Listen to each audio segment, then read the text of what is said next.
All right, good afternoon, Coach Blackmon. How you doing today?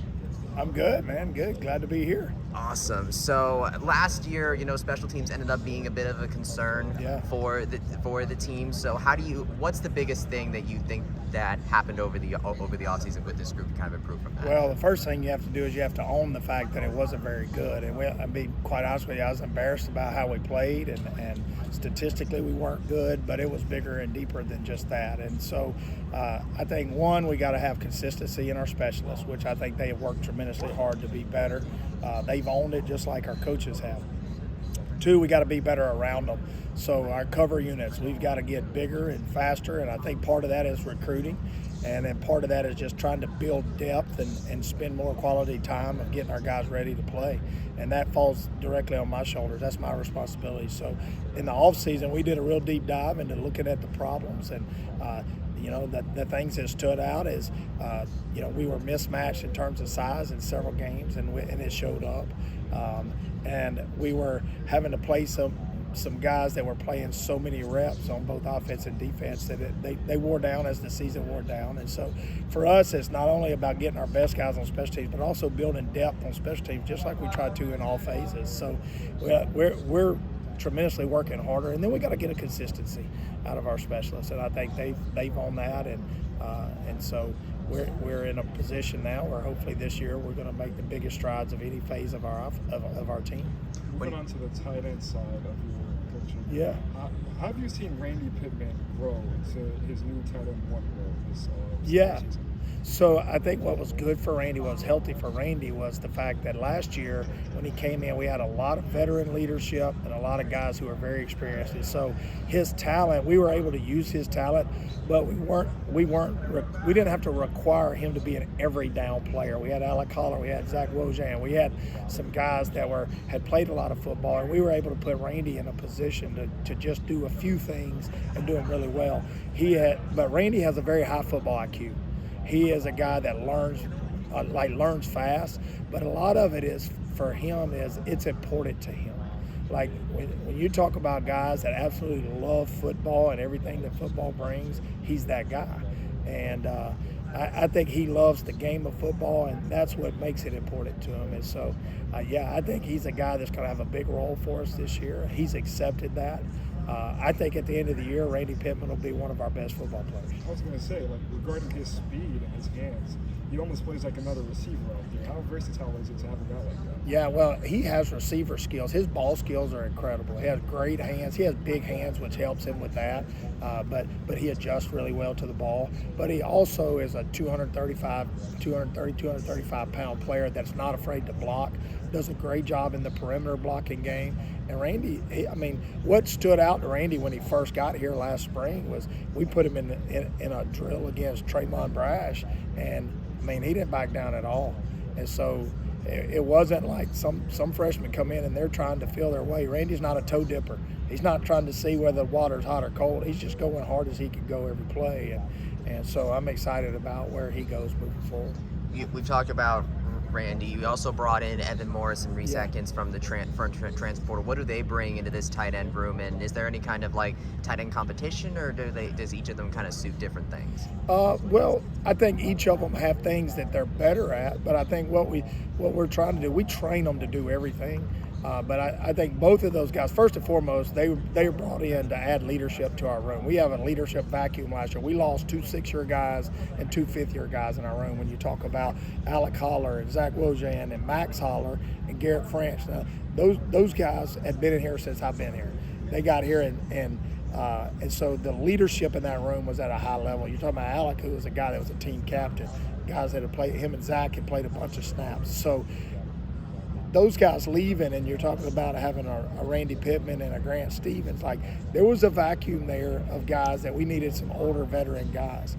And so we brought Evan in to kind of fill that role, but also to kind of fill the role in the 12 personnel that Zach did last year, is to be the dirty work guy, put his hand in dirt, be physical. The thing I love about him, though, he's way more athletic than we probably give him credit for. He can run, he's got good hands, he doesn't drop balls.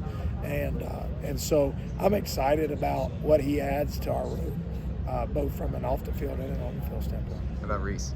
Yeah, Reese is a guy that came in, got here a little bit later, but has played football, has several reps playing football at Eastern Kentucky, and I think he's a guy that as he continues to learn the offense, you will see what he can do and grow.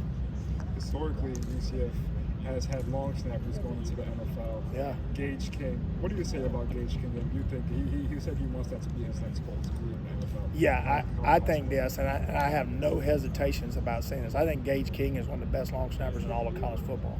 And I've been around some good ones. Obviously, when Alex Ward was here, I thought the same thing. You're talking about a guy that was a two-time finalist for the Manley Award and a starter in the NFL as a rookie.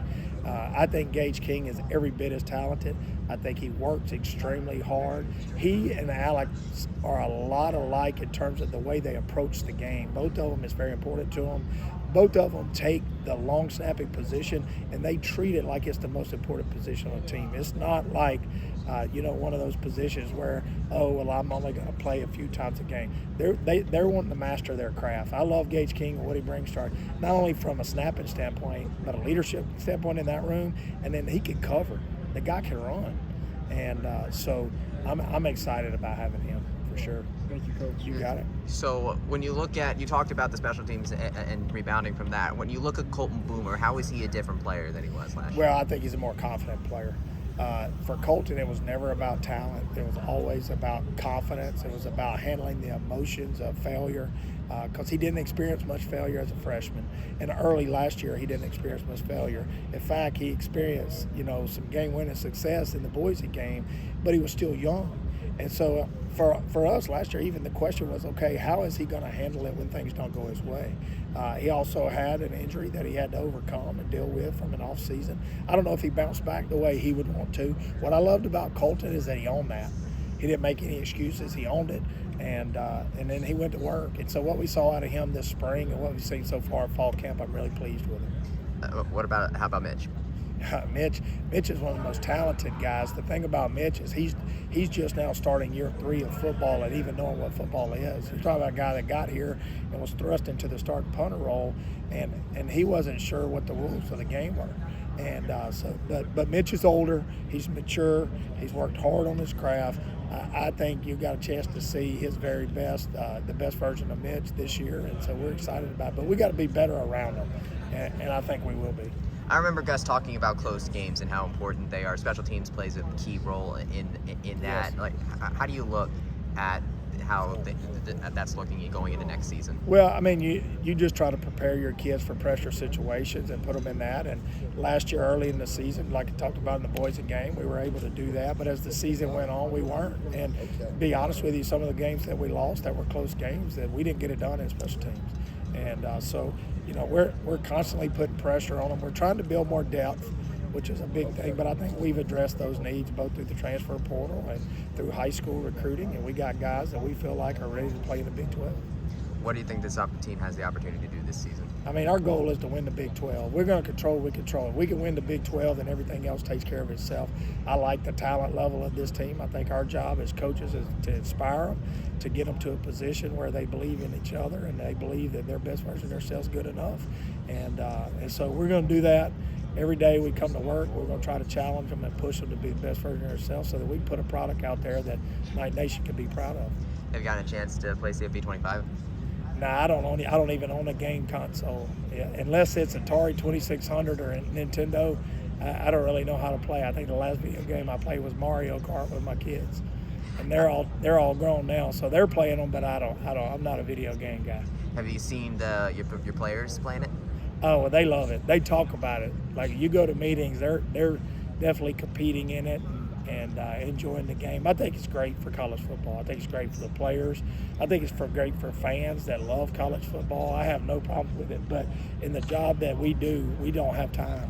And so I think that day is probably passing by. Maybe one day when I'm old enough to retire, I'll pick it up and see if I can figure out how to play. I'll probably play NCAA, 40 or something like that maybe. So what about as far as like just a team bonding? Have you noticed the team really coming together over this game? Well, yeah, I think so. I think you do that. I think you build your team chemistry in the off season. I'm a big believer that the best way to build team chemistry is to do hard things together. And I think it has to be that way. You have to do things that are really hard, difficult, and make you uncomfortable, but you have to do it beside your brother. And I think we've tried to do that. I think Coach Kinsey has come in as our strength coach, and he's put our kids, and not only trying to build them as skilled players, but he's also tried to make them uncomfortable and build that part of the game too. And so, I mean, you think I feel that way, but I would say this about last year. The one thing to me that stood out about our team last year, we lost 5 games in a row. I've never experienced that. I venture probably none of our team or coaches have experienced losing 5 games in a row, but we didn't lose our team. And that would have been very easy for our guys to do. And I think that's what Coach has done a good job of, is building team chemistry, building guys that stick together. We faced tremendous adversity, losing a quarterback, losing 5 straight games, but we still came back and we play Oklahoma down to the wire. We're still fighting at the end of the season to be bowl eligible. And so our kids never gave up. And so I think that's something that Coach does a great job of, and I think we'll continue to do that. Awesome. Well, best of luck on the field this season, Coach. Absolutely, man.